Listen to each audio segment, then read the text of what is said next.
ढाबा और कोयटा होटल वाले आखिर ऐसा क्या डालते हैं कि सारे मर्द हजरात उनकी चाय के दीवाने होते हैं। आज मैं बताऊंगी आपको स्टेप बाय स्टेप बहुत ही आसान और अपनी परफेक्ट रेसिपी में। यकीन करें आपकी चाय इतनी अच्छी और कड़क बनेगी कि आपकी फैमिली ढाबा या होटल के बजाय आपकी चाय की दीवानी हो जाएगी।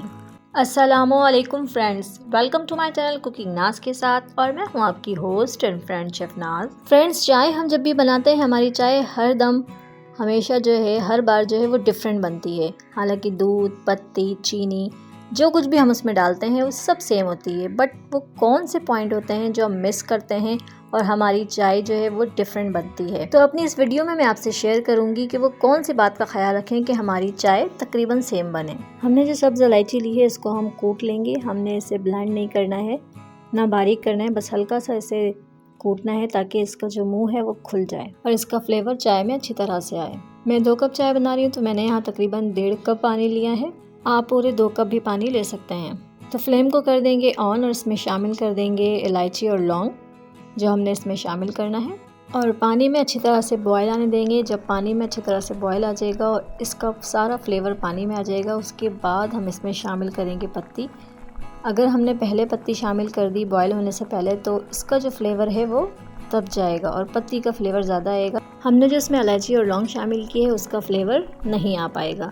2 टेबल स्पून चीनी शामिल करूँगी। आप अपने हिसाब से मीठा शामिल कर सकते हैं। अगर मीठा कम पीते हैं तो क्वांटिटी कम कर लें चीनी की, अगर ज़्यादा पीते हैं तो बढ़ा लें। जब ये सारी चीज़ें अच्छी तरह से पक जाएंगी फिर हम इसमें शामिल करेंगे पत्ती। जो पत्ती मैंने यूज़ की है वो काफ़ी स्ट्रॉन्ग होती है, इसलिए मैंने 2 टीस्पून यूज़ की है। आप अपने हिसाब से यूज़ करें, जैसी आपकी पत्ती है उस हिसाब से और जैसी चाय आप पीते हैं उस हिसाब से। इस पॉइंट पे जब हम पत्ती शामिल करेंगे तो इसका सही टेस्ट और सही फ्लेवर आएगा पानी में। सारी चीज़ें अपने अपने हिसाब से फ्लेवर दे रही होंगी चाय में। इसे अच्छी तरह से हम बॉयल करेंगे, पकाएंगे हम, ताकि पत्ती का जो पूरा फ्लेवर है वो इसमें आ जाए और हमारी चाय परफेक्ट वैसी बने जैसा हम पीना चाहते हैं। तो जब ये अच्छी तरह से पक जाए तो फिर हम यहाँ पर दूध शामिल करेंगे। दूध मैंने 250 ml यूज़ किया है, यानी 1 पाव। और कप से देखें तो ये जितनी मैंने यहाँ पे चाय के लिए पानी लिया है, जिस कप से उस कप से 2 कप है। अब हमने इस तरह से चलाते हुए मिक्स करते हुए इसे पकाना है और बहुत अच्छी तरह से। इसके ऊपर जो फोम सा है, जो झाग सा है, ये चाय के फ्लेवर को बहुत ज़बरदस्त बनाता है और बहुत अच्छी चाय बनती है इस तरह से इसको मिक्स करने से, जिस तरह पठान के होटल में बनाई जाती है। ये देखें, बिल्कुल इसी तरह से आपने भी शेक करना है। फ्रेंड्स, अगर आपको मेरी वीडियो पसंद आए तो इसे ज़रूर लाइक कर दिया करें।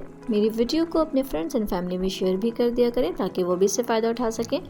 और मेरे वो व्यूवर्स जो मेरे चैनल पर नए हैं, उन्होंने मुझे अभी तक सब्सक्राइब नहीं किया है तो मुझे जल्दी से सब्सक्राइब कर दें और साथ ही बेल आइकन को भी प्रेस कर दें ताकि मेरी हर नई आने वाली वीडियो की नोटिफिकेशन सबसे पहले आप तक पहुंचे, वो भी बिल्कुल फ्री में। फ्रेंड्स, हमने चाय को बहुत अच्छी तरह से पकानी है। हमने 2 कप पानी और 2 कप दूध लिया है और ये बनने के बाद चाय सिर्फ 2 कप बन जाएगी, यानी 2 कप हमने इसे पकाना है। तो आप यकीन करें, जब आप इस तरीके से चाय बनाएंगी, इस तरह से चाय बनाएंगी तो आपकी चाय 98% सेम बनेगी। आप जब भी बनाएंगी आपको यही फ्लेवर और यही खुशबू मिलेगी और आप अपने ख़ानदान में मशहूर हो जाएंगी ये बहुत ही अच्छी चाय बनाने वाली। आपकी चाय पीने के लिए मेहमान आपके घर बार बार आएंगे। तो चाय शाम की हो या मेहमानों की हो या बात हो सुबह की चाय की, बनाएं इस परफेक्ट तरीके से।